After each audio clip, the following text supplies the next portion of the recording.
147-й день протеста в Грузии после приостановки пророссийской партии «Грузинская мечта» переговоров о вступлении Грузии в ЕС.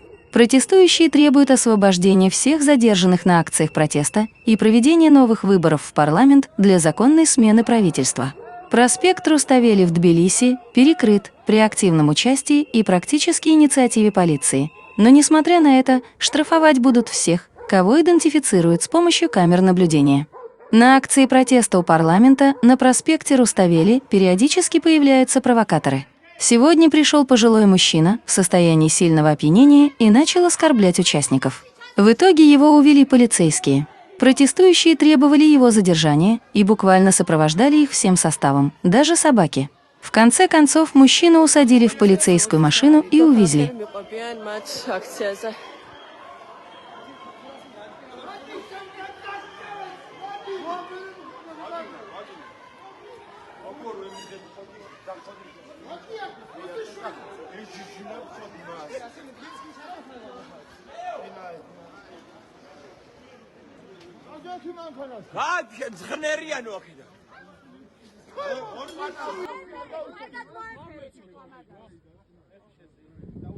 შეძლებე ხიო და ის წინას აღჩორდნენ ლაშა გებუაძეს აღჩორდნენ